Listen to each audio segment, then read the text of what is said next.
Y vamos a hacer una oración.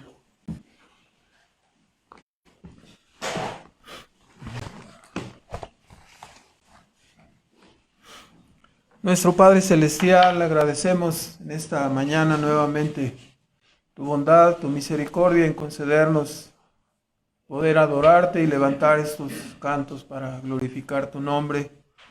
Rogamos ahora que nos ayudes, Padre, que bendigas tu palabra, que sea usada para poder examinarnos, confrontándonos y conduciéndonos al único mediador y al único Salvador que tú has revelado, Señor, por tu palabra y que has dado testimonio de Él en medio de la historia de los hombres.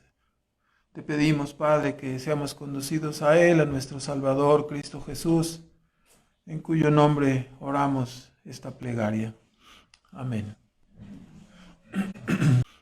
Bueno, habiendo considerado en la semana anterior, antepasada, la omnisciencia y la omnipresencia de Dios, así como su sabiduría al diseñarnos y formarnos, el salmista concluye con una súplica a este maravilloso Dios ahí en el versículo 23 diciéndonos: examíname, pidiéndole a Dios, examíname si tú eres omnisciente, omnipresente, eres sabio, tú me diseñaste, tú me conoces profundamente, entonces te pido que me examines y que conozcas mi corazón, que me des a conocer, ¿no?, cuál es mi corazón, porque esta es la realidad de los seres humanos. Necesitamos la palabra de Dios, necesitamos que sea revelada la condición de nuestras almas por la palabra de Dios.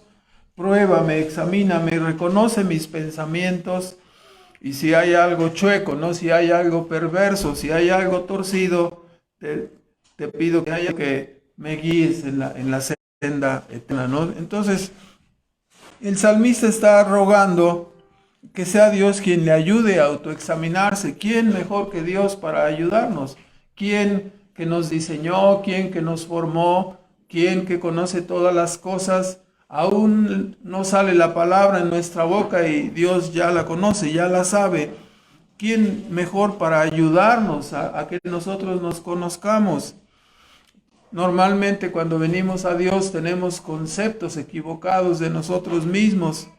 La mayor parte de nosotros pensamos que somos una gran persona y que somos alguien maravillosos.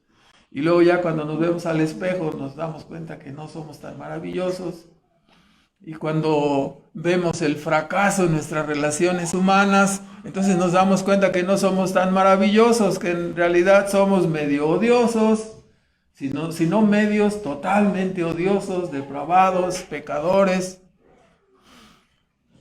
Y solo Dios puede ayudarnos a conocernos y solo Dios puede ayudarnos a corregirnos. Eso es lo que encontró el salmista al hacer este análisis en este Salmo 139. Este maravilloso Dios, Salmo 19, vayan por favor. Este maravilloso Dios no solo nos conoce en forma exhaustiva, no solo nos conoce en forma personal, en forma íntima. Nos dice aquí en el Salmo 19, en el versículo 12,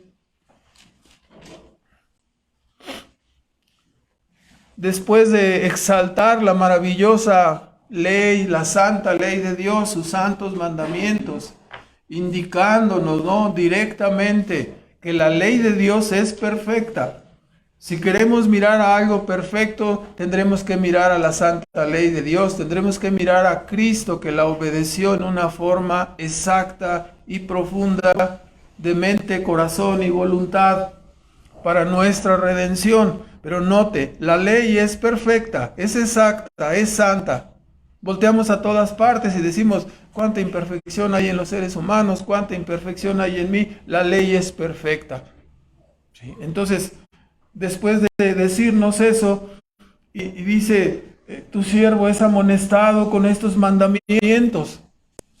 Y entiendo que la ley es camino de vida a todos los que la obedecen en una forma perfecta, en una forma sin fallar. Esto es la obra que Cristo hizo en nuestro lugar, la obra que nosotros no podíamos hacer.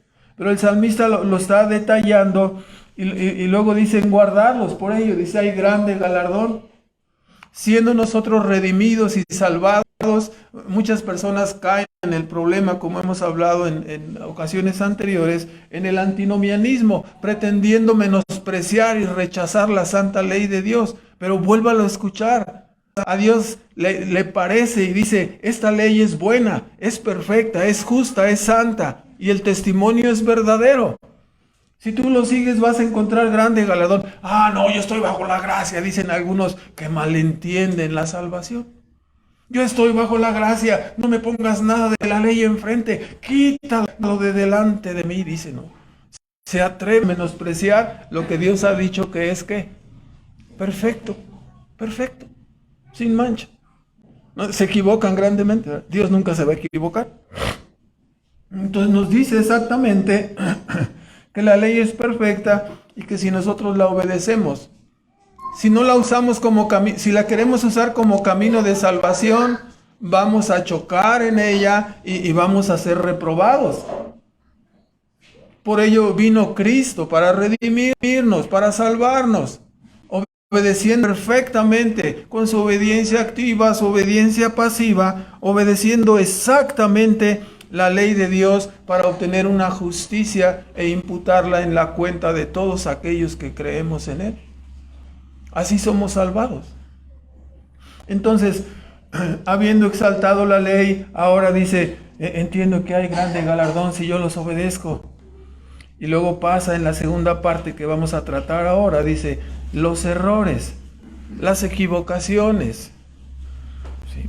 Los pecados, una forma de llamarle a los pecados, ¿no? Errores, equivocaciones, desviaciones, las divagaciones, el extraviar, divagar, extraviarnos, errores es salirnos del camino, no dar a la meta, no dar al propósito por el cual Dios nos ha diseñado, que es para la gloria de su nombre.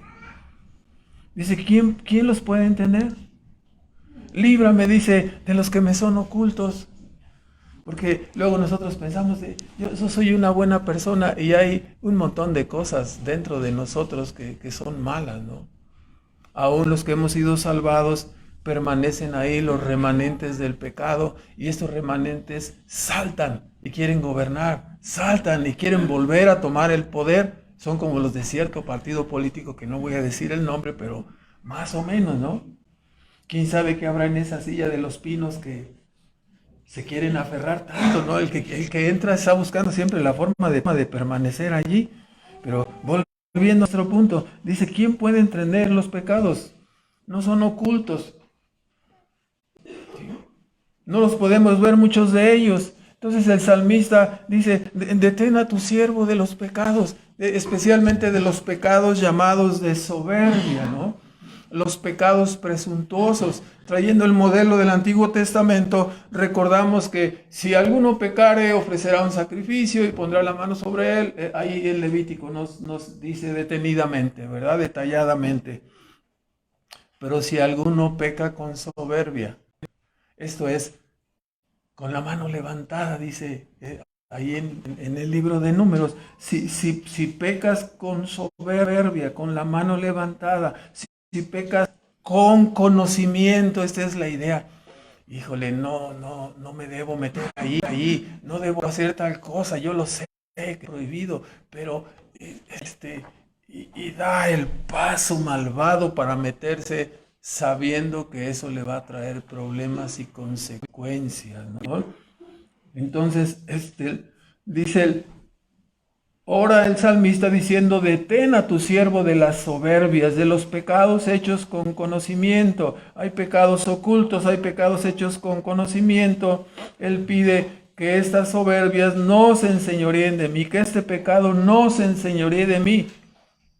Solamente así seré íntegro y estaré limpio, dice, de gran rebelión. Entonces, parte de nuestra lucha en el proceso de la santificación consiste en entender cuáles son nuestros pecados, y el Señor nos ayuda. Es la única manera de que podamos lograr lo que dice el versículo 14.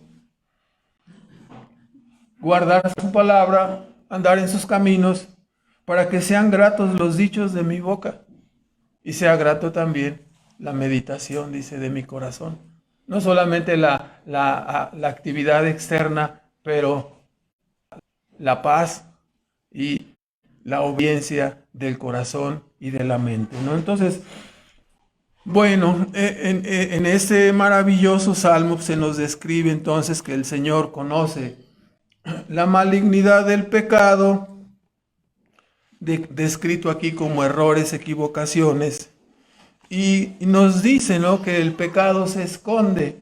Sí, recordamos aquella ilustración cuando la mujer de Jeroboam, aquel hombre que tomó las 10 tribus del reino del norte, ¿no?, que es cuando fue dividido y Roboam se quedó en el lado del sur, nos dice en Primera de Reyes 14:6, estaba enfermo uno de los hijos de Jeroboam y mandó a consultar al profeta Ahías y dice, ve tú, pero la mujer era muy astuta y dice, me voy a disfrazar para que no me conozca el profeta, ¿verdad?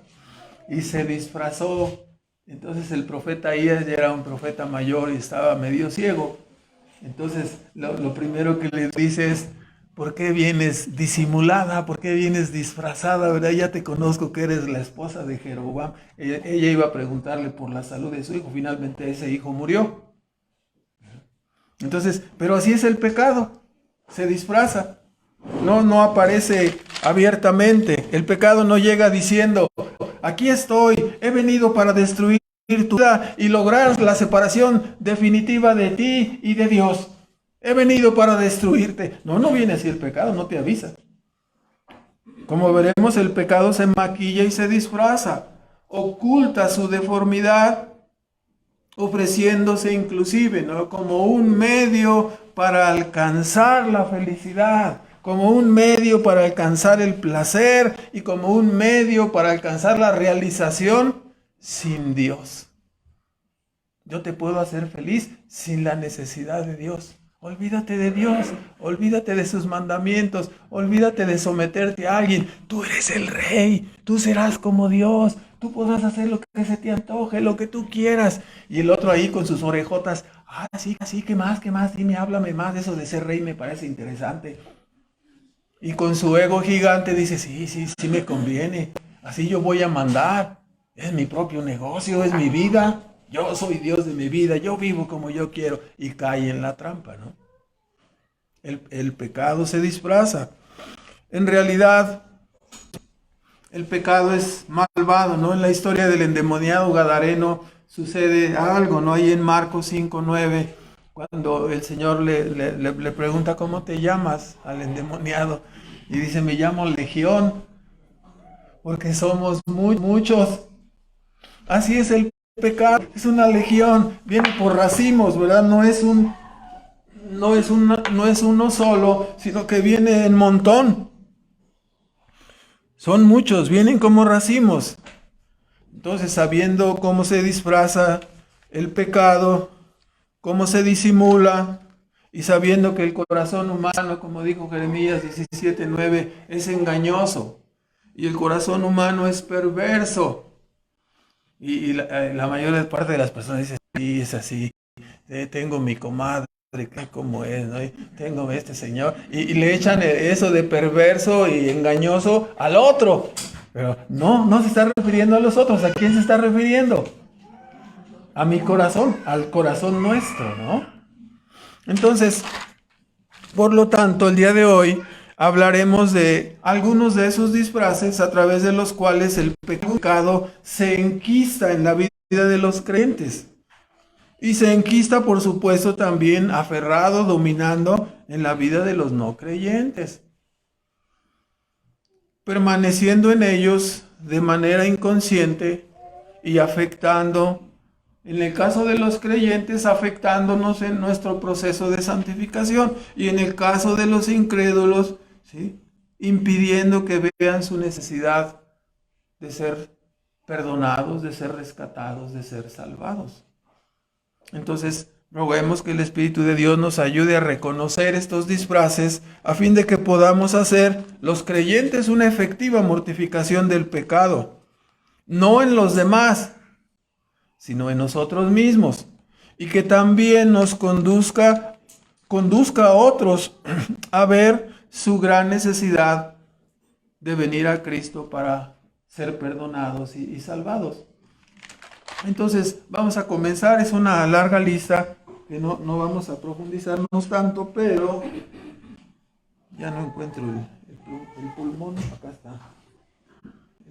El primer pecado, el primer disfraz, los vamos a poner aquí como una lista y vamos a poner aquí como son conocidos.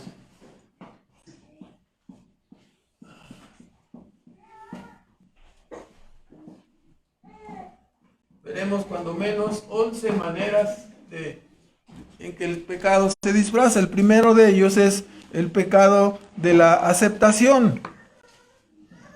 Es decir, la persona peca y se hace tolerante al pecado. Llega un momento en que la persona comienza a pensar, comienza a decir, bueno, pues, ¿qué voy a hacer? Ya ni modo, yo soy así, ¿verdad? Soy fodonga y qué. Y ya, ¿qué está haciendo? Está cayendo en una aceptación, ¿verdad? ¿Cuándo se le va a quitar lo fodonga? Nunca, porque ya dijo, no, pues soy fodonga y qué. Ya lo aceptó, ¿verdad? Aceptó su pecado. En lugar de bañarse, de arreglarse, de procurar y no ser fodonga, ¿no? No estoy hablando de nadie en particular. Me van a decir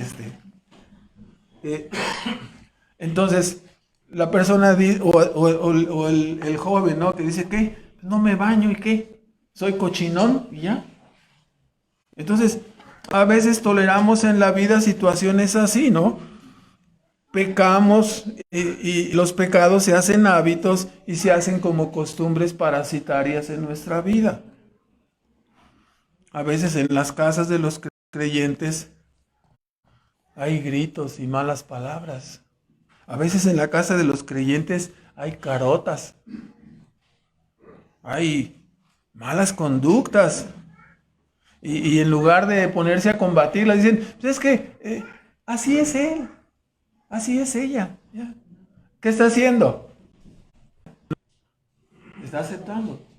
O sea, ya no va a combatir, ya bajó la guardia, ya bajó las manos, no va a combatir ese pecado. ¿Le va a beneficiar? No. Entonces, así, ¿no? Hay situaciones en las casas de cuando en cuando hay uno que otro ahí mantenido, ¿no? Ay, ¿cuál mantenido si mi niño tiene 45 años y le sigue dando su domingo de desayuno? No, por favor. ¿Sí? Hay pecados ahí, hay rateros, hay drogos, borrachos, hay adulterios, hay malas actitudes. Y casi siempre el disfraz es como dice Mateo 7:1, ¿no? Malinterpretan ese pasaje, ha sido malinterpretado tantas veces, Mateo 7:1, donde nos dice, no juzguéis para que no seáis juzgados. Entonces, tú tienes una situación ahí difícil y no juzgues, tú no juzgues, porque si juzgas, te va a salir otro hijo igual a ti. Entonces, no, mejor. ¿Qué nos ha mandado? ¿Qué nos manda ese pasaje de no juzgar?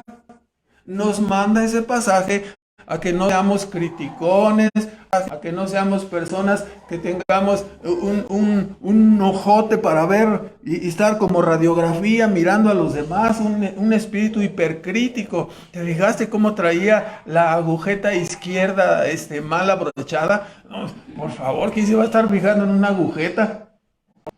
Pero hay personas que traen sus ojotes así, ¿no? Entonces, y las personas malinterpretan. Si criticas, te va a salir un hijo igual. Entonces, el texto prohíbe la actitud hipercrítica, ¿no? No juzgar. ¿Sí? Los creyentes sí hacemos juicios. Tenemos que hacer juicios para discernir, para irnos hacia un lado o hacia otro, para tomar una decisión u otra.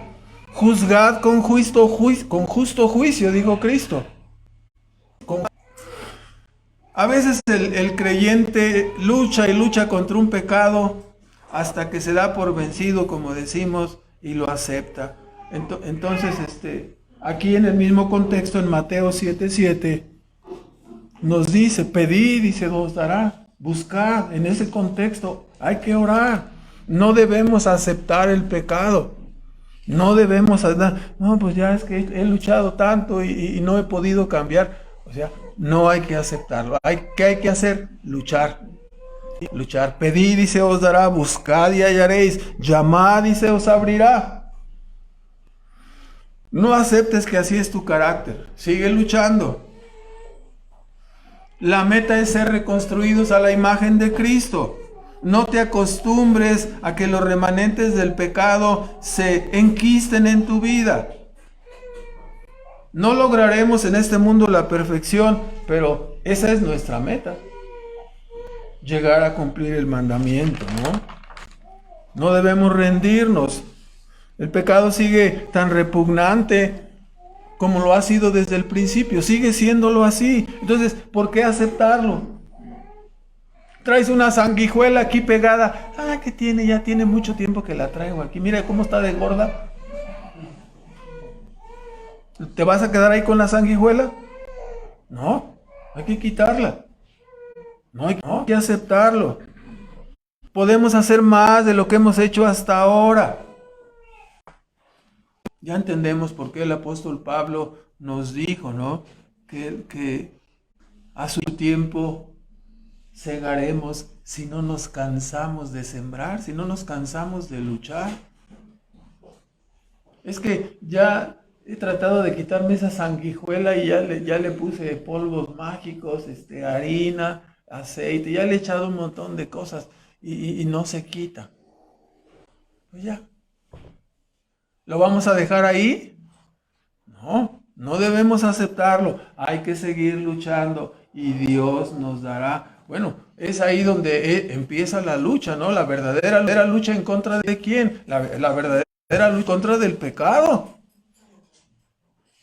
Dios prometió ayudarnos. Dios nos ha dicho, el pecado no se enseñoreará de vosotros. Entonces, ¿dejamos de luchar? No, no hay que aceptarlo. Hay que seguir luchando. Dios nos dará esa victoria.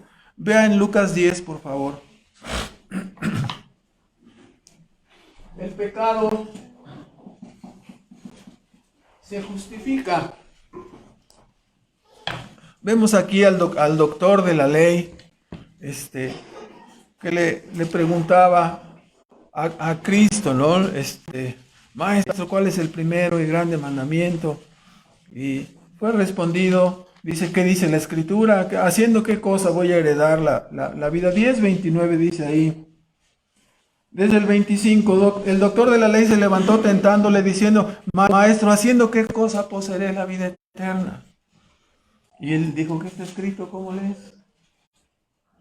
Dijo, bueno, respondió correctamente, amarás al Señor con todo tu corazón, con toda tu mente, con todas tus fuerzas y a tu prójimo como a ti mismo. Haz estas cosas, bien has respondido, haz estas cosas. Y aquel se sintió, bravo, ahí la porra, ¿verdad? Bien has respondido. Haz estas cosas y vivirás. Y el otro, las palabras fueron exactas a su corazón. La parte que no entiendo es, ¿quién es mi prójimo? ¿Por qué no lo entendía? Porque los judíos, por ejemplo, aborrecían a los samaritanos. Dice, no entendiste. Bueno, yo te voy a decir, a ver, te voy a poner una ilustración. ¿Sí?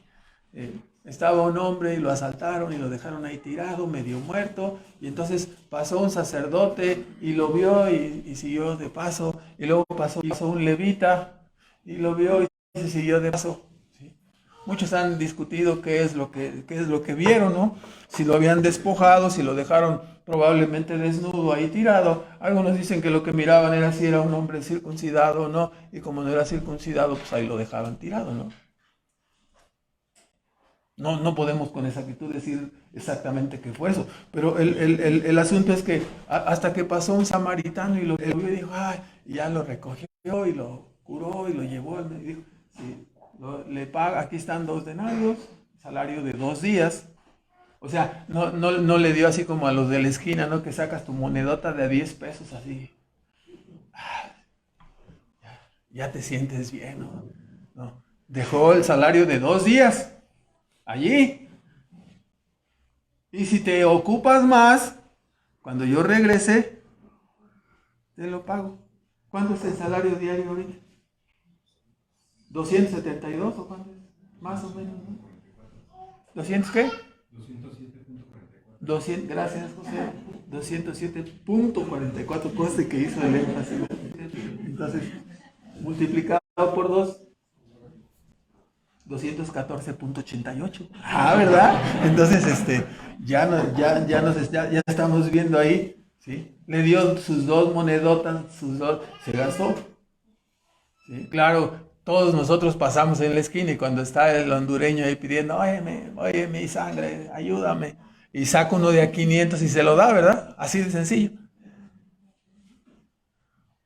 ¿Me explico? No hacemos eso, ¿verdad? Pero este hombre sí lo hizo. Y explicando, ¿no? Dice, bueno, ahí está el asunto, ¿no? La palabra que vamos viendo aquí dice en el versículo 29 que él queriéndose ¿qué? Justificar a sí mismo. ¿Sí? Tú eres bondadoso, sí, cada que paso ahí en la esquina le doy sus 10 pesos al cuate este. Y le doy sus 5 pesos, o no le doy nada, o a veces sí, a veces no. Nos justificamos, ¿no? La palabra sacó a la luz lo que este hombre trataba, ¿no? Las respuestas de Cristo sacaron a la luz que este era un hombre malvado. Dice en Lucas 16, o sea, ¿en qué sentido era un hombre malvado? Que él quería la porra porque pensaba que cumplía, así como aquel hombre, ¿no? Como Saulo de Tarso, que decía, no, yo he guardado toda la ley y si me examinan yo soy irreprensible. Aquí había otro compañero de él, de la misma secta, del mismo grupo de fariseos. Se justificaba, no, yo doy mi ayuda, le doy sus 10 pesos a este cuate, ¿sí? Pero se trató de escapar por una orillita diciendo, es que lo que no entiendo es quién es mi prójimo. Y puso el dedo en la llaga de Cristo y le dijo, a ver, ¿quién de estos tres fue el prójimo del que estaba allí tirado? Y el samaritano, ¿quién? El samaritano no podía decir con todas sus palabras el samaritano. ¿Por qué? Porque los odiaban. Ellos decían, mi prójimo es otro judío. El samaritano no, es una raza mezclada, no son mi prójimo, ¿verdad? Entonces, esta es otra puerta de escape. Ahí mismo en 16:13, en Lucas, vamos a fijarnos cómo Cristo estaba hablando en contra de la avaricia, porque sabía que los fariseos eran muy avariciosos y que tenían una vida, según ellos, irreprensible, pero que tenían en el fondo de su corazón el pecado de la codicia, el pecado de la avaricia. Entonces en 16:13 nos dice ahí la advertencia de Cristo, ninguno puede servir a dos señores, porque aborrecerá al uno, amará al otro, o se llegará uno y menospreciará al otro. No podéis servir a Dios y a las riquezas, no lo puedes hacer. Y los fariseos que les había pegado el tubazo, que les había dado el batazo, ¿sí? En lugar de reconocer su avaricia, ¿qué dijeron? La traducción aquí dice le menospreciaron, se burlaron, se burlaban de él. La idea de esta palabra incluye el pensamiento de lo menospreciaron. No, no, ¿qué nos va a venir a decir este cuate? No reconocieron, entonces le menospreciaron, se burlaron. ¿Y qué es lo que dijo Cristo? Algunas personas justifican su avaricia de esta manera, ¿no? Les dijo, vosotros sois los que os justificáis a vosotros mismos delante de los hombres. Pero te advierto, dice, que Dios conoce vuestros corazones. Porque tú piensas que eres irreprensible y te sientes que ya estás justificado. Pero en realidad, lo que los hombres tienen por sublime, en este caso la religiosidad de estos fariseos, Dios lo tiene. ¿Qué dice? Delante de Dios resultará ¿en qué? En abominación, porque es una religión externa. Solamente se justificaban, se maquillaban, se cuidaban. Lucas 18. El pecado se oculta no solamente a través de la justificación, sino también a través de la comparación. Oye, resulta que cada semana te agarras la jarra y te vas de paso, ¿no? Y te vas corriendo y te gastas la semana y entonces, no, hombre, qué pecado, ya ni la haces, eres un irresponsable. ¿Irresponsable? No, hombre, tengo un compadre que lo hace todos los días. Ah, no, pues sí.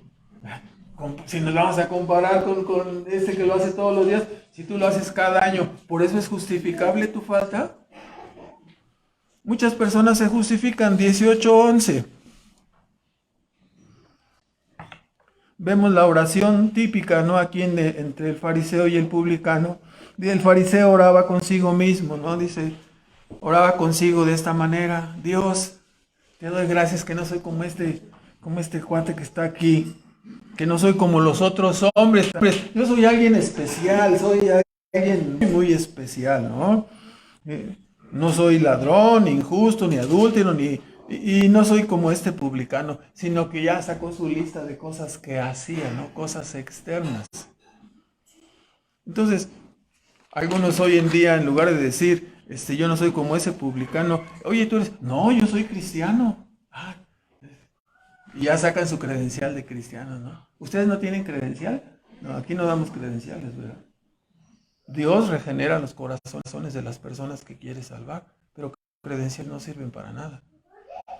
Entonces, algunas personas se comparan y, como estábamos diciendo, con personas, es absurdo, ¿no? Si te vas a comparar con el mocha orejas, y les mandaba un pedazo de oreja, un pedazo de dedo a las personas de su familiar para que dieran el dinero del rescate del secuestro. Ay, no, qué hombre tan malvado. No, pues sí, comparado con él, tú eres una persona maravillosa, ¿no? Y muchas personas de esa manera se justifican. De esa manera, ¿sí?, se comparan y dicen, no, yo salgo bien librado, ¿no? El mocha oreja sí estará en el infierno, pero no, yo voy a salir bien librado. Yo no le he mochado ni los dedos, ni la oreja, ni el dedo gordo, ni nada a nadie. Entonces, se comparan así.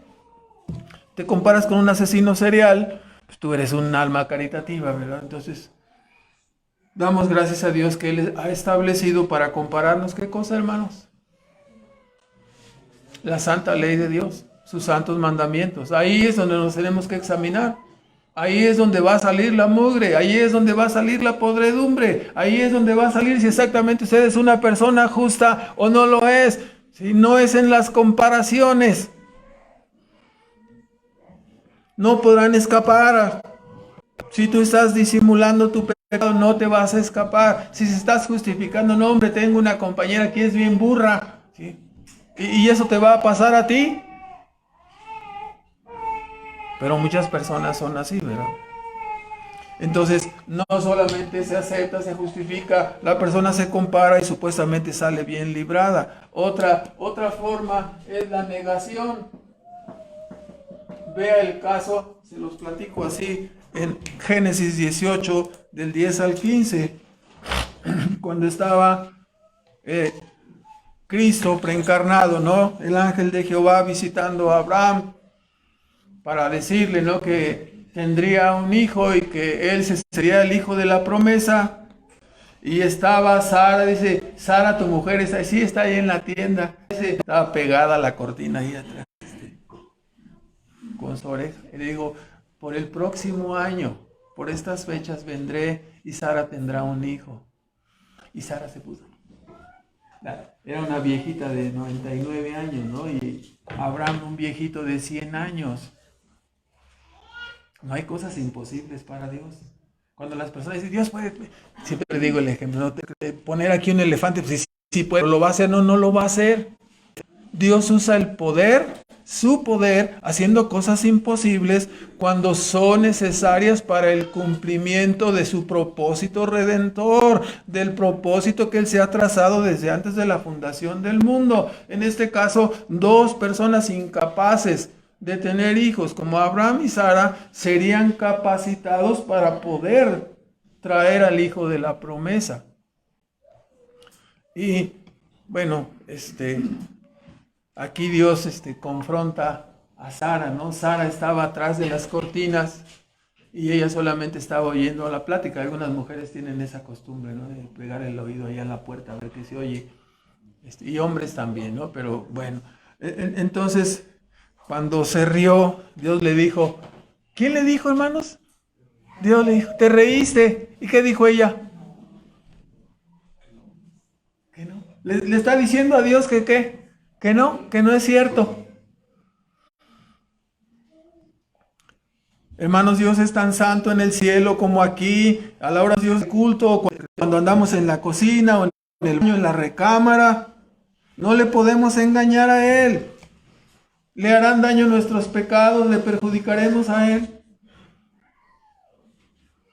Las personas niegan sus faltas, ¿no? Como en este caso Sara. ¿Te reíste? No. O sea, cuando Dios te dice, tú eres pecador, ¿qué tienes que decir? Que sí es cierto. Si no lo sabes, entonces, Señor, muéstrame mis pecados que me son ocultos. Enséñame a mirarlos para no justificarme. Rápidamente en Juan 8, por favor, ahí. Los judíos dialogando con Cristo y Cristo les dijo, el que hace pecado es esclavo del pecado. Y así se esponjaron. ¡Ah! Yo esclavo, estás loco, yo no soy esclavo de nadie. Nunca hemos sido esclavos de nadie, ¿no? ¿Quién sabe quiénes estarían en Asiria? ¿Quién sabe a quiénes se llevarían cautivos a Babilonia? ¿Quién sabe a quiénes habrían derrotado los filisteos? Cada vez vemos el libro de ahí de Jueces, esclavos, esclavos, esclavos, por uno, por otro, por otro. Y estos dicen, se esponjaron cuando Cristo les dijo, el que hace pecado es esclavo del pecado. Nosotros no hemos sido esclavos, no somos esclavos de nadie. Estaban bajo el imperio. ¿Cuál imperio los tenía conquistados? El imperio romano. En ese mismo instante. Entonces estaban enceguecidos, ¿no? Y ellos, con tal de no reconocer, negaron, ¿no? Cuando Dios les... Y a veces... es que mira, ya la predicación te está señalando como soberbio, como medio ególatra. ¿Yo? ¿Qué te pasa? No, eso fue para Eric o para alguien más, ¿no? No, hermanos, no, es para nosotros. Entonces, en quinto lugar, Génesis 3, por favor. Ya no leímos el pasaje, ¿verdad? Juan 8, 32 al 34. Ustedes lo leen en su casa ahí, hermanos. Ellos prefirieron, pues, negar a reconocer que eran pecadores, porque ¿en qué confiaban? En su fariseísmo, en su religión. Pensaban que efectivamente ellos eran justos delante de Dios por su obediencia farisaica, ¿verdad? Eso es lo que ellos consideraban de sí mismos. Y por eso se negaban a aceptar que eran esclavos del pecado. En quinto lugar, otra forma como el pecado se oculta o se disfraza. Esto es algo muy común. Ya se cambió el color aquí. Lo cambié. Transferencia. ¿Qué hacemos? Pues así como si fuera un cheque, se endosa y se lo pasamos al vecino, ¿verdad? Ponemos el caso de Génesis 3, 12 y 13. Cuando Dios confrontó a Adán y Eva, ¿sí? Dijo, ¿qué has hecho? ¿Y qué hizo Adán? No, te desobedecí, perdona. No, la mujer que tú me diste. ¿Sí me explico? A ver, ¿tú qué hiciste, mujer? No, fue la serpiente. Yo no fui. ¿Ha escuchado alguna vez eso en su casa con alguno de sus hijos? Es el único que está ahí, se cayó el florero, él tiene la pelota en la mano, está roto el florero. ¿Sí? ¿Qué hiciste? No sé qué pasó. No, yo no fui. Está el florero destruido ahí. ¿Quién lo tumbó? O sea, la persona que hace una transferencia, yo no fui, se lo echas a otro, le echas la culpa. Ese es un problema claro en las oficinas, en todas partes, ¿no? ¿Quién hizo? No, quién sabe. A mí ya me lo pasaron, ya venía así.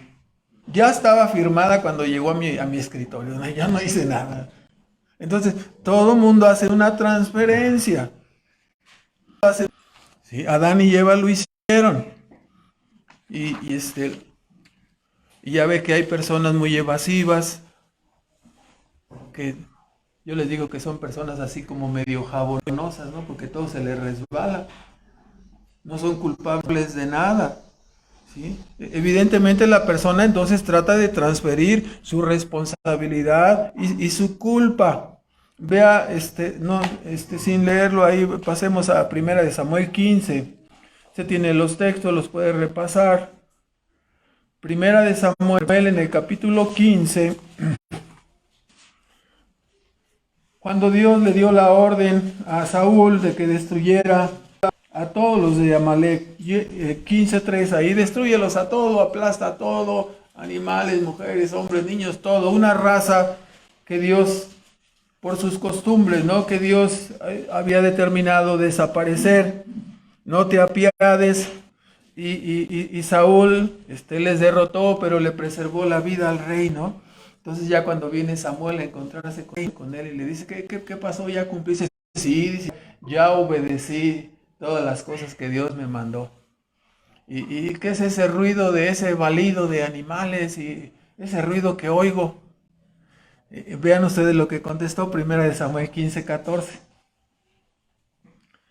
Dice, desde el 9, 15:9, Saúl y el pueblo perdonaron a Agag y a lo mejor de las ovejas y al ganado mayor, a los gruesos, a los carneros, más todo lo que era vil y flaco lo destruyeron. Entonces, ya cuando llega Samuel, y ya para entonces parecía un presidente de México, que no voy a decir quién, versículo 12, porque dice aquí, madrugó Samuel le fue dado aviso. He aquí que Saúl no se ha levantado un monumento, dice, un trofeo. O sea, por eso digo que parece un presidente de alguno de los países latinos que conocemos, que levantan sus monumentos. Después volviendo, ha pasado y descendido a Gilgal. Y dice en el 14, Samuel entonces dijo, pues qué balido de ganados y bramido de bueyes es este que yo oigo con mis oídos. Se te ordenó matar todo, no destruir a todo, y ahí perdonaron al rey. Vean la respuesta de Saúl. Dijo, de Amalek los han traído. ¿Quiénes? O sea, el pueblo los trajo, ¿no? ¿Qué está haciendo?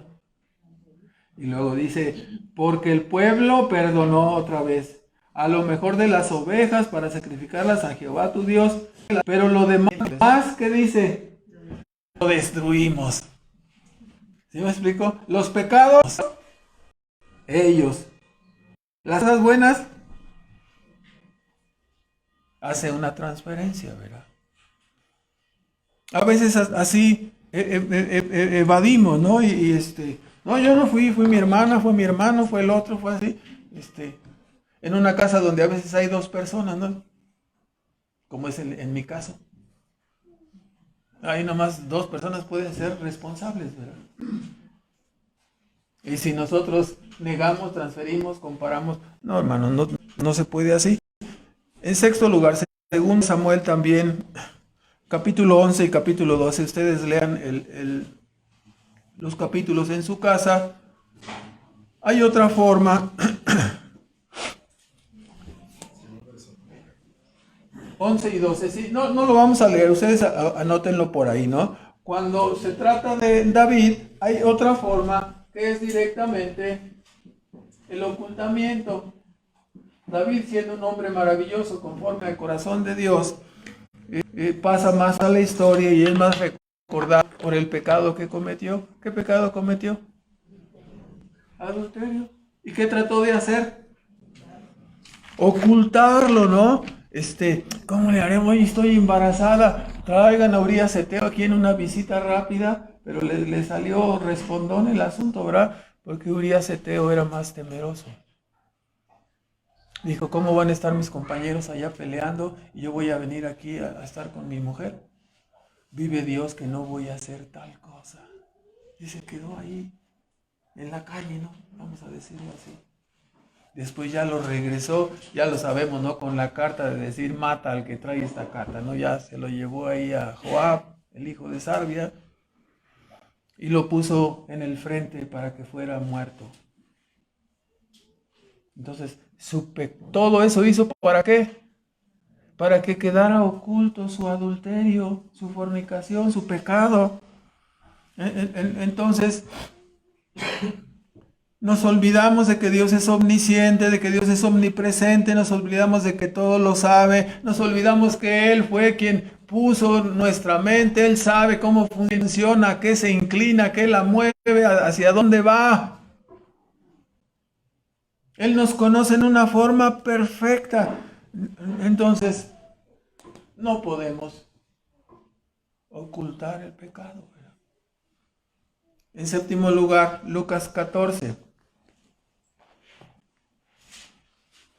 Los textos que no estamos leyendo, por favor, usted en su repaso, vuélvalos a checar, vuélvalos a leer.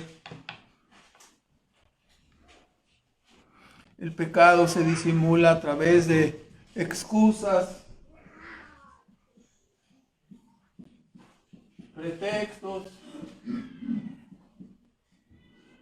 Les he contado una vez los pretextos, ¿no? La mamá que tiene un niño revoltoso y maleducado, que llegan las visitas y él trae sus botas puntiagudas y llegan las visitas y ¡pah! Le da una patada en la espinilla, ¿verdad? Es que no ha dormido el niño. No, ¿y yo qué culpa tengo? Mi espinilla está así, pum, pum, pum. ¿Saben cómo se siente cuando te dan un patadón de esos? Y por supuesto que no te satisface eso, ¿no? Y a Dios mucho menos le satisface, ¿no? O sea, no, es que se acerca la vecina, dale un besito al niño, el niño la agarra de las greñas y ¡ay! Dice, es que no ha comido. O sea, ¿qué tiene que ver una cosa con la otra, no? El niño es grosero, malvado, es culpa de los padres que no lo disciplinan, que no lo cuidan. Aquí vemos en Lucas 14, versículo 17 en adelante, en la parábola de la gran cena, ¿no? Cómo algunos comenzaron a excusarse. Jesús dice, un hombre hizo una gran cena, 14:16, y convidó a muchos, y a la hora de la cena envió a sus siervos, a los convidados, venid que ya está todo preparado. Y hay un mensaje maravilloso de Spurgeon acerca de este pasaje, ¿no? Ya todo está preparado. Cristo ha cumplido toda la obra, ha hecho lo necesario para nuestra salvación. Venid, y la persona empieza a poner pretextos, ¿no? Comenzaron ¿a qué? A excusarse, versículo 18. He comprado una hacienda y necesito ir a verla. O sea, y aquí ya siempre los pretextos de sobra, ¿no? Usted, ya he comprado una casa, pero no la he visto, apenas voy a ir a... sí, usted compra las casas sin verlas. No hay nadie que compre una casa sin verla. ¿Me explico? Es un pretexto. ¿Sí? Usted compra un vestido sin verlo. Este te queda bien, sí, no, se lo compro ahorita mismo. ¿Sin verlo? No es cierto, ¿no? El otro dijo, yo siempre cambio esta parte, versículo 19, he comprado 5 camionetas nuevas y voy a probarlas. ¿También compra usted un carro sin probarlo, sin verlo? No, ¿verdad? Es absurdo, son excusas. Sigue diciendo hasta el versículo, otro dice, algunos dicen, bueno, que se acaba de casar, pues sí, ese sí tiene un buen pretexto, ¿no? Acabo de casarme y por lo tanto no puedo ir. Está disimulando, ¿no? Es como si nos dijeran, sí, fuimos aquí al registro civil, aquí en Querétaro, el viernes, faltando 10 para las 3. ¿Y qué creen? No teníamos cita, pero llegamos y nos atendieron y nos casaron. ¿En cuál país? ¿De cuál país me estás hablando? ¿Sí? Al 10 para las 3 en las oficinas ya están cerrados los escritorios. Aquí hay algunos que trabajaron ahí. Nadie te va a atender y si traes cita, no, menos. Eso no va a suceder. Entonces, ¿qué estamos diciendo, no? Las personas tratan de ocultar sus pecados bajo pretextos, los pretextos más absurdos, con tal de no tratar seriamente con sus pecados. Esto puede estar sucediendo en nuestras vidas. La Biblia nos registra la verdad acerca de nosotros. Así somos, como estamos describiéndolo ahorita. Entonces, salvo Cristo, todos los demás somos pecadores. En octavo lugar, dice ahí, señala el texto Mateo 23, nos vamos a apurar un poquito aquí. El pecado se disfraza también de hipocresía, de religiosidad. Mateo 23 ya tenemos, ¿no? Los ya muy criticados. Dice, les advierto, dijo Cristo, de la levadura que puede destruir su vida, que es la hipocresía. Guardaos de esta levadura. Diciéndonos que el pecado funciona así, como una levadura. Comienza con detalles pequeños, pero al final leuda o echa a perder toda la masa, o echa a perder toda la vida. Si usted comienza a ser hipócrita en detalles pequeños, esa hipocresía va a ir creciendo y le va a ir leudando toda su vida. ¿Sí? A veces estamos, tocan a la puerta, ¿no? Y los que acostumbramos ahí una siesta pequeña de 4 horas, después de la comida, y te tocan la puerta a las 3:30 cuando estás ahí, y sales aquí con la almohada pegada casi aquí, con la baba aquí, ¿no? Entonces, sí, y te dicen que está tocando. ¿Estabas dormido? No estoy dormido. No, ni se te nota, traes la almohada pegada casi todavía. No podemos evadirnos, no podemos ocultar nuestros pecados, ¿no? Israel comenzó con pequeños detalles y al final la vida de esta nación se convirtió en un emblema de hipocresía, ¿no? Que Cristo llegó y censuró. Son todos una bola de hipócritas, es lo que les dijo Cristo. Diezmáis la mente, el comino y el eneldo, y te olvidas de la misericordia, te olvidas del amor, ¿sí? Pero eso sí cumples la ley, ¿no? Coláis el camello y ¿qué dice? Coláis el mosquito y pasas el camello, ¿no? Ya te imaginas pasar el camello por un colador. O sea, colaban los detalles más pequeños. No, ¿te lavaste las manos para cuándo? Esto es pecado, no lavarse las manos. Vuestros discípulos comen con las manos. O sea, ¿se andaban fijando en qué? En los detalles, ¿verdad? Cuando todo el sistema estaba construido y lleno de hipocresía, ¿no? Se volvieron personas formalistas, hipócritas, aborrecibles, abominables a los ojos de Dios. Y comenzaron, ¿no? Con cosas pequeñas, hasta que se convirtieron en una religión de hipocresía. En noveno lugar, otra forma que el pecado se disfraza es cayendo en un sistema de obras, en una compensación. ¿Sí? Aunque sabemos, ¿no? Según Gálatas 2:16, ninguna persona se justificará por las obras de la ley, porque por las obras de la ley, por la ley es el conocimiento del pecado. La ley no puede salvar a nadie. Para eso vino Cristo, para salvar a los pecadores. Pero la persona disimula el pecado haciendo una serie de compensaciones, ¿no? ¿Sí?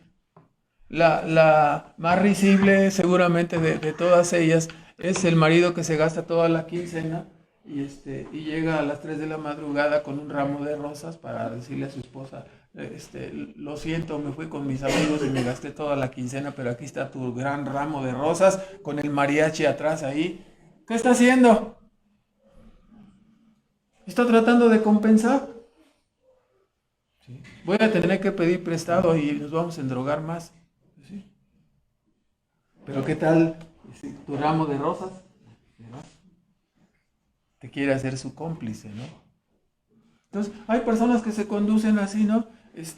Primero pasa una persona y ni la saludan, y luego se la encuentran a la vuelta, ¿no? Y ay, ¿cómo has estado? Tanto tiempo sin verte, te ves maravillosa y puras mentiras, ¿no? Entonces, compensan, las personas compensan. Como no dejamos ir a los hijos a una parte, a la otra parte, ¿sí?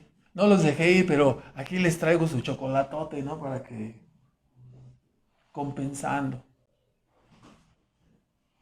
Te pegué, te lastimé, lloraste como nunca y ¿qué hago? Vámonos a cenar, ¿no? A los tacos, Y trata a la persona de qué? De hacer una compensación, ¿verdad? Entonces, a veces así ocurre, dice Proverbios 14:2, sino que hay camino que a los hombres les parece que es correcto, pero que su fin es muerte, ¿no? O sea, la vida no es para estar compensando. En lugar de enfrentar el pecado, algunas personas lo compensan, ¿no? Una terapia compensatoria. Una amiga le dice a la otra, ¿no? ¿Qué crees, amiga? Me porté mal, me porté muy mal. Ah, no te preocupes, pues ve a misa o da una limosna y ya, resuelve el problema. ¿Qué está haciendo? Está compensando, ¿verdad? Hay muchos engaños más. Otro. Ya vamos a terminar, hermanos. Minimización. Otra forma de que el pecado se disfraza y que pudiera estar en nosotros ahí causándonos daño es que acostumbramos o llegamos a acostumbrarnos a minimizar nuestros pecados. Sí. Dice aquí en Mateo 7:3.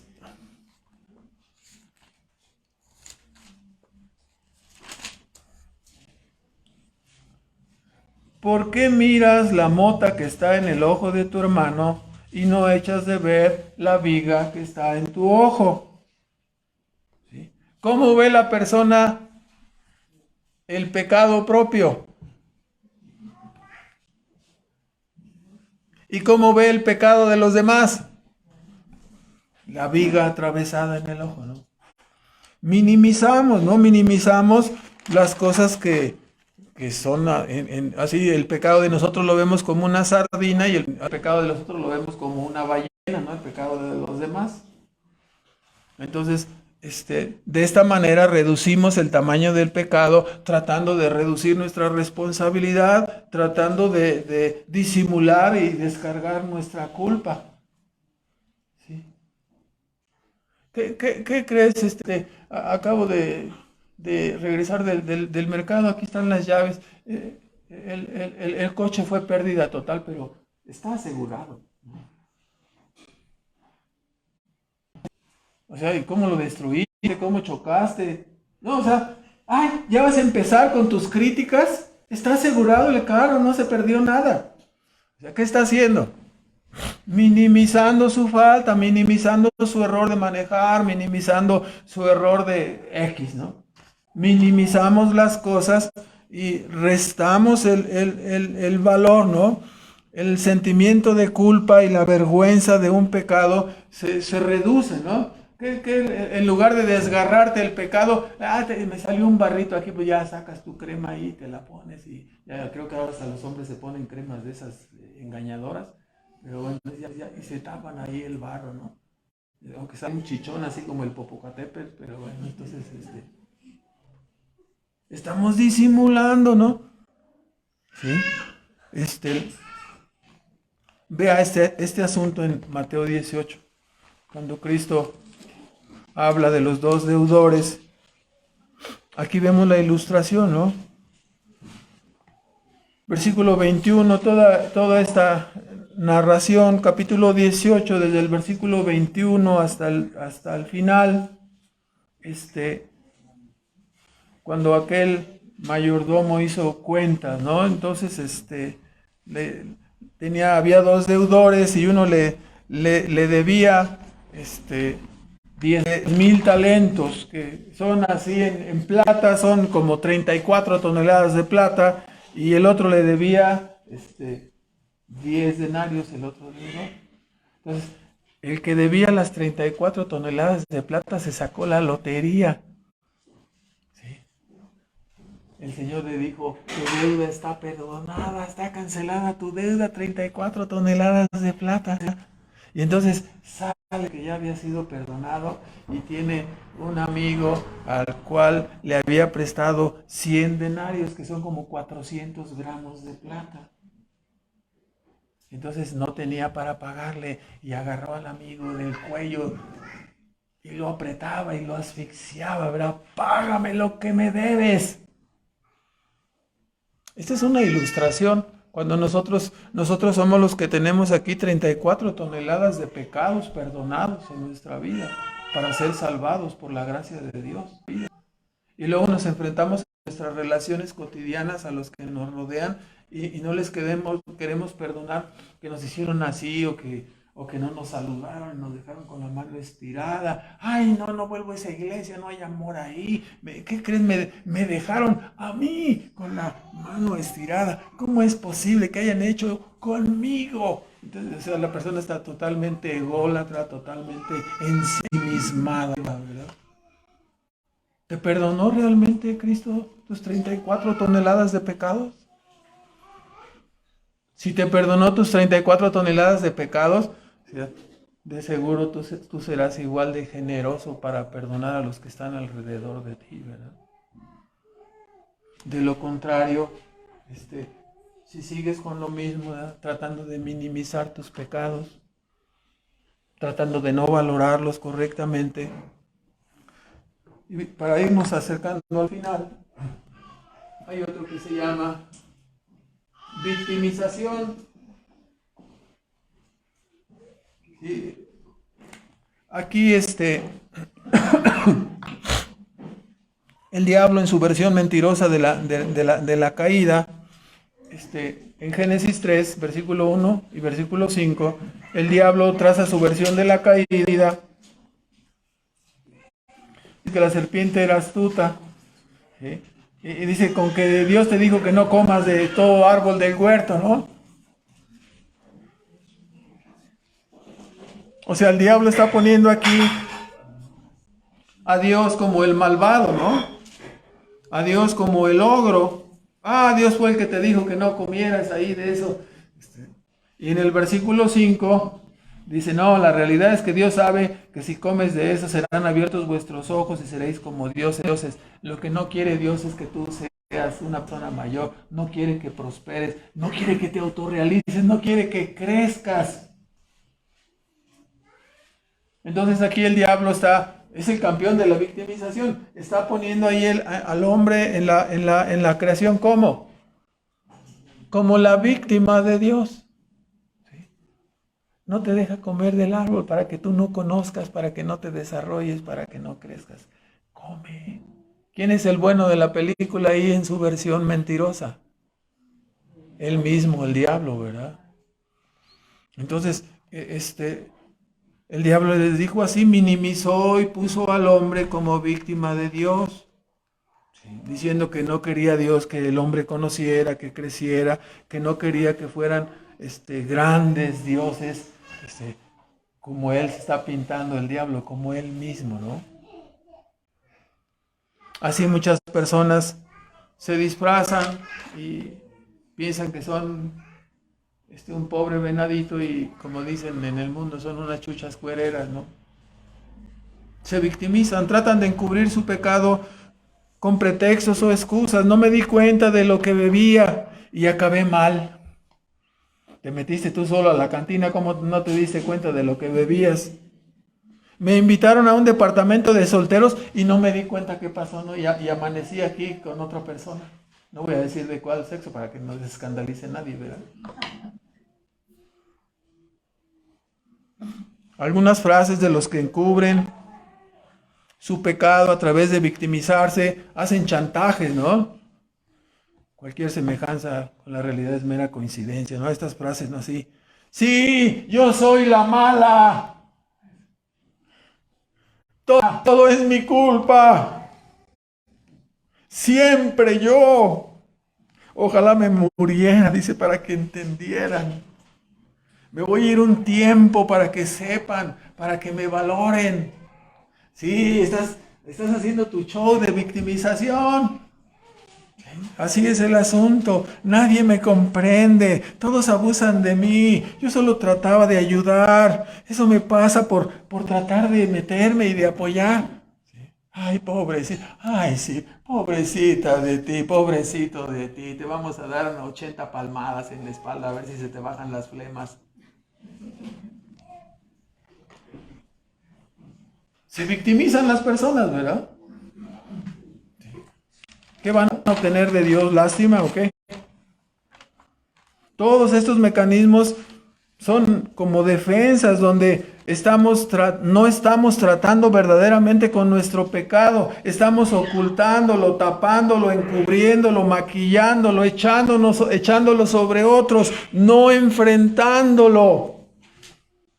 Proverbios 28:3, el que encubre sus pecados no prosperará, mas el que los confiesa y se aparta alcanzará misericordia. Pero todas estas son formas de ocultamiento. Evado mi pecado, no lo trato, no lo enfrento. Si agregamos a este asunto el hecho de que la persona tenga una mala actitud, que no quiera humillarse, que no quiera reconocer, que no quiera escuchar, ¿qué va a pasar? El pecado le va a dominar, el pecado le va a controlar. Ahora, si la persona es de esas personas que escuchan en su radio, ¿no? Ese cóctel de terapias modernas, ¿no? Donde están diciendo, autoperdónese, ¿no? Autoperdónese, tenga compasión de usted misma, de usted mismo, ¿sí? Algunos están en esos programas radiales donde especialistas les dicen, especialistas en la materia, llaman a un cuate que es especialista en la materia, tiene tantos doctorados y lo que te dice es, siéntase bien, perdónese sus deslices, perdónese su adulterio, tenga compasión de usted para que pueda ser feliz, autoperdónese y sea feliz, ¿no? ¿Sí? Para llegar al día de tu juicio, ¿no? Donde Dios te va a decir, culpable, malvado, ¿sí? Apartaos de mí, malditos al fuego eterno. ¿Sí?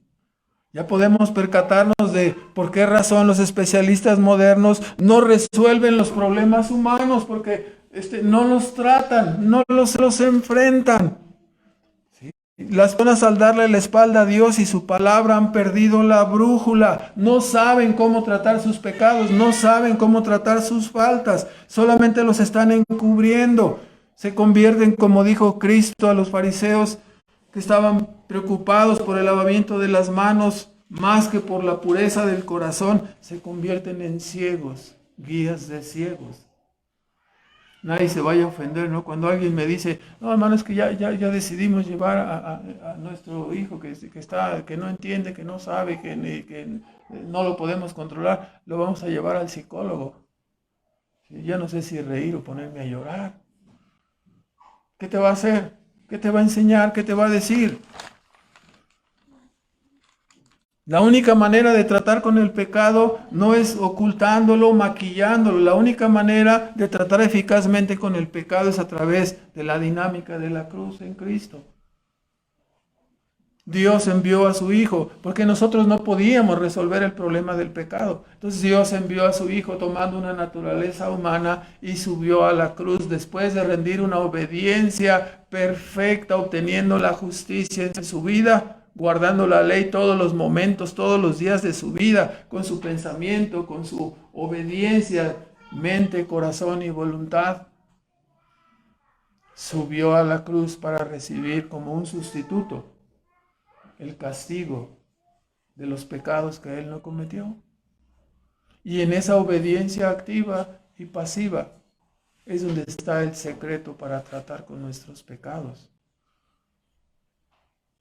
Aquí no se menciona nada de arrepiéntase, confíe, no hay ningún sustento, ¿no? Todas las historias son puras historias de terror. Todas las personas que son tratadas, que nos presenten uno que haya sido restaurado, ¿no?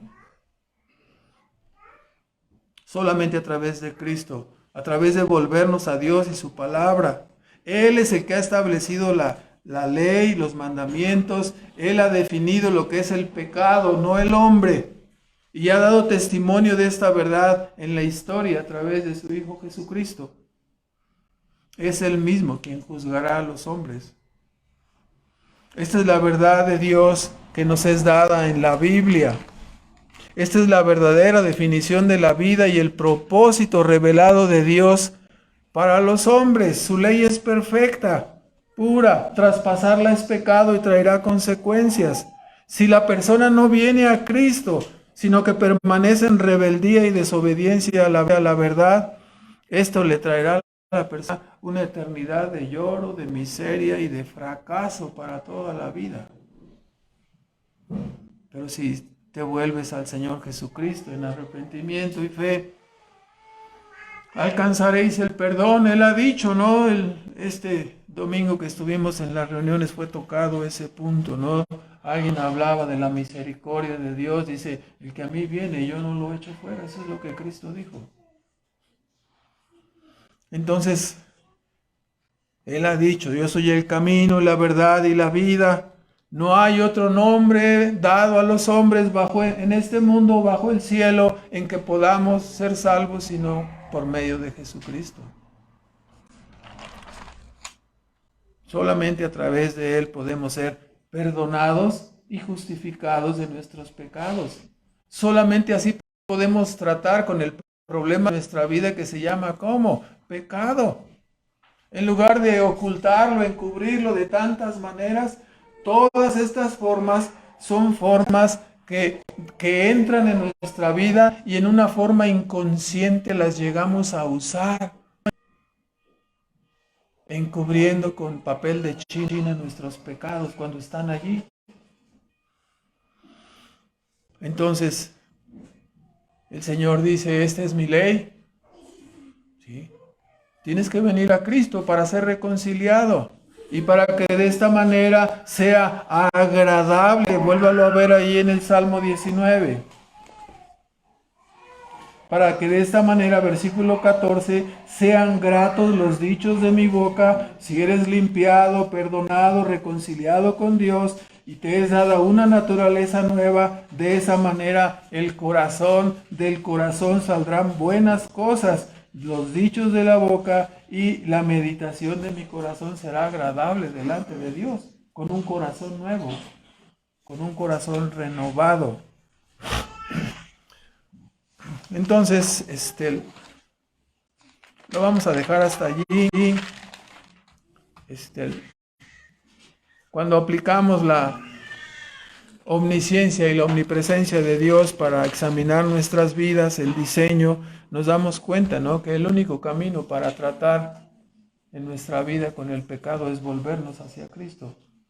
El autor de la ley perfecta nos ha dado el camino para resolver nuestro problema de pecado. No es encubriéndolo, no es transfiriéndolo, no es ocultando, negando, comparando, justificando, aceptando, siendo hipócrita, compensando. Ninguna de estas cosas sirve, nada de eso sirve. Y lamentablemente algunos, aunque decimos ser creyentes, tenemos hábitos como estos, ¿no?, para justificarnos. ¿Cuál es el verdadero tratamiento? Humillarnos delante de la presencia de Dios. Acudir a Cristo. Él es el único que puede perdonar pecados. Vamos a dejarlo hasta aquí. Vamos a hacer una oración. Nuestro Padre Celestial, agradecemos en esta mañana que nos permites examinar este asunto del encubrimiento del pecado, y te pedimos, Padre, que nos ayudes a examinarnos a la luz de tu santa ley, de tu santa palabra, y con la ayuda e influencia de tu Espíritu Santo para no caer en estos errores de solamente encubrir el pecado sin tratar con ello. Señor, guárdanos de los pecados que nos son ocultos. Toda la maldad del pecado está también en cada uno de nuestros pecados. Y nada podemos hacer sino acudir a tu Hijo Jesucristo, a quien tú has enviado, para rescatar lo que se había perdido, para salvar a los que estábamos hundidos en delitos y pecados, Señor, muertos, apartados de ti. Te damos las gracias, Padre, y te pedimos que nos ayudes a guardarnos de la levadura de la hipocresía, de la maldad, del pecado encubierto, y que nos ayude, Señor, a acudir diariamente delante de ti, Señor, para examinar nuestras vidas y que tú nos muestres aquellas cosas de las cuales debemos humillarnos y arrepentirnos, para hacerte agradables, para tener una vida verdadera de santidad. Ayúdanos, Padre, en la historia del cristianismo, en la historia del pueblo de Israel. Hemos visto, Señor, la caída en la hipocresía. Por ello te pedimos, Padre, que guardes tu iglesia, que nos ayudes a ser honestos en la forma de vivir nuestro cristianismo y de enfrentar nuestros pecados, Señor. Rogamos también por las personas que han acudido y que están escuchando, que tú les ayudes, Señor. Les estás llamando con voz de amor para que se vuelvan a ti, y te pedimos que tú que das el querer y el poder, les ayudes también a los que están sin Cristo a descubrir la maldad en sus vidas y acudir a la salvación que tú has provisto, Señor. Te bendecimos y te damos las gracias en el nombre de Cristo Jesús. Amén.